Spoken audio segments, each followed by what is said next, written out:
Hi Booktube, my name's Nadine. Welcome back to my channel. I am super excited because it is nearly Victober. I said I wasn't going to do it this year because I've just got so much stuff on, but I can't help myself, and as per usual I've gotten completely overexcited. So this TBR is very much a pile of suggestions and possibilities, and who doesn't love a pile of bookish possibilities? So Victober runs the whole month of October. It is hosted by 3 booktubers. I didn't make notes of this as usual. So Lucy the Reader, Kate Howe and Katie at Books and Things. I'll link the announcement videos down below, and sorry if I got any of the names wrong. But there are 5 prompts and a group read. So the group read first is Gothic Tales by Elizabeth Gaskell.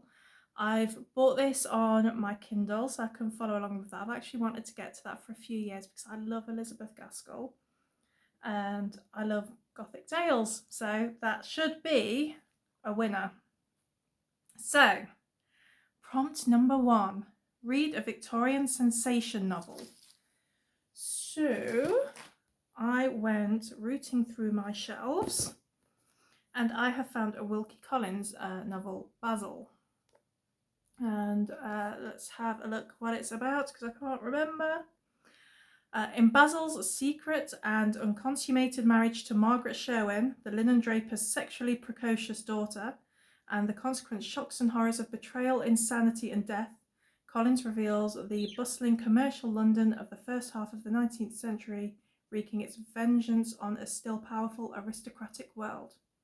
But although Basil himself does not recognise them, the story forces other conflicts on the reader's attention, between man's sexual and romantic needs and between men's and women's sexuality. So that is sounding pretty shocking. This has been on my shelf for years. I've had quite a few of these actually. So hopefully, looking forward to getting to that one. Prompt number 2, read a book set in the countryside and or a city. So I've got a few here. I had a brainwave. I picked 2 before, one for the country and one for the city, and then I remembered a book that I forget every Victober. I forget that it's a Victorian book, and it's something that I've had for a few years that I rescued from a car boot sale. And this lovely book, it was published, well, this book was printed in the 30s, the 1930s, and I found it languishing in a cardboard box full of dirty car parts. Can you imagine? And it's pretty battered. The cover is flaking whenever I touch it, so I try not to touch it too much. But I'm going to take the cover off. It's Black Beauty by Anna Sewell. And Black Beauty, I think it was the only book that she wrote, and she wrote it late in her life when she was an invalid. I think big chunks of it were dictated to her mother while she was caring for her, and actually it went quite a long way towards making treatment better of animals generally.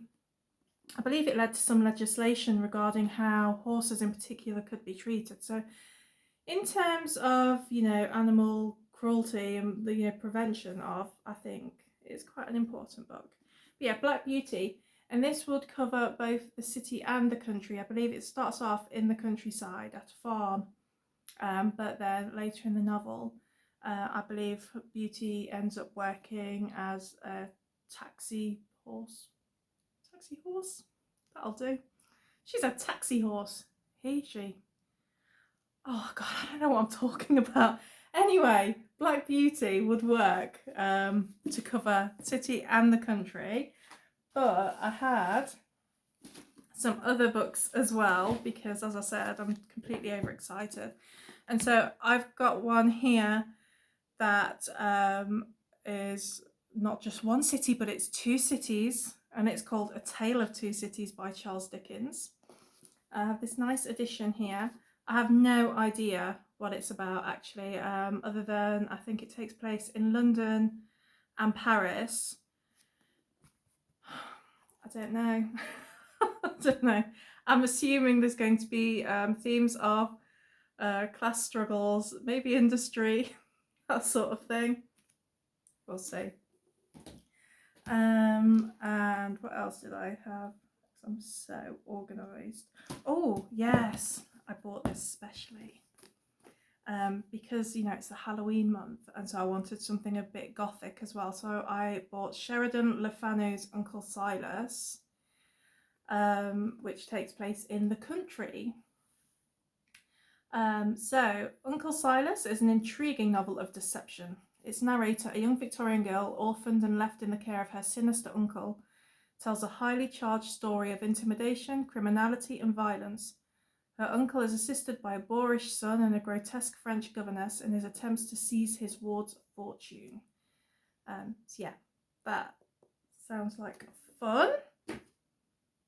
I think that was it. Number 3, read a novel with a female main character. I've got 2. I can't decide which one I want to go for because they just both sound great. So I've got Margaret Oliphant's Miss Marjoribanks.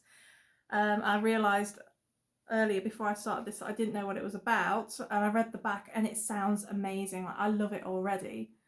So Lucilla Marjoribanks is determined to look after her widowed father and become the sunshine of his life, whether he likes it or not. Once installed back at home and presiding over her father's drawing room, she launches herself into Carlingford society, aiming to raise the tone and her select evening parties. Lucilla is optimistic, resourceful, and completely without self-doubt. But will her indomitable nature diminish her marriage prospects? Will she marry the wrong man to save herself from eternal spinsterhood? So yeah, that sounds great. And then I also got Mary Elizabeth Braddon's Lady Audley's Secret. I'm not sure what this is about. Oh gosh, I should really check these things, shouldn't I?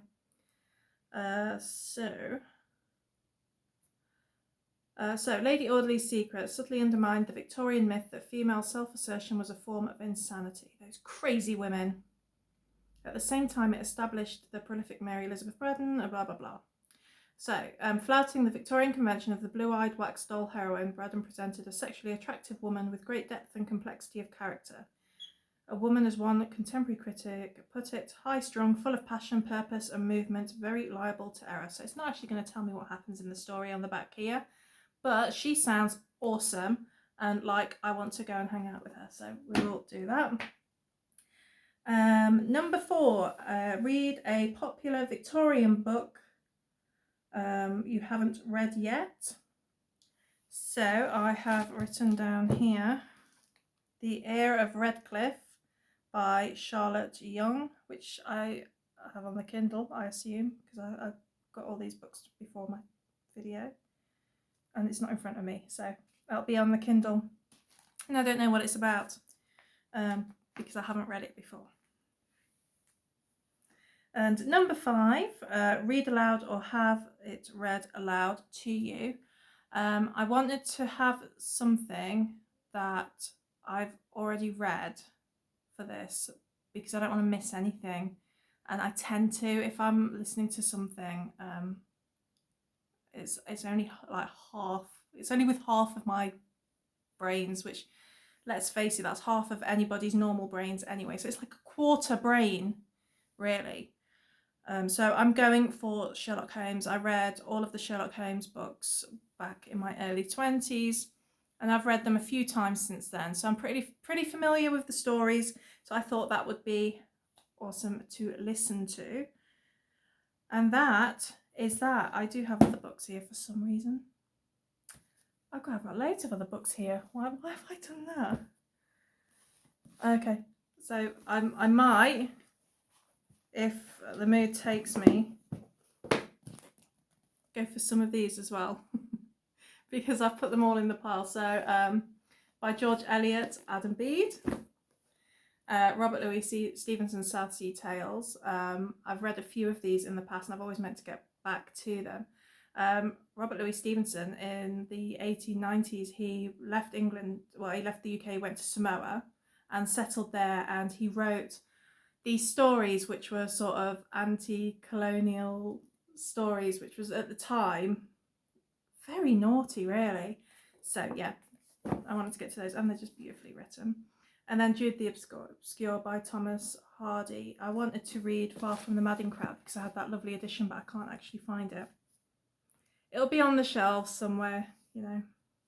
Anyway, that is it. Thank you very much for listening to my nonsense, and I will speak to you all again soon. Goodbye.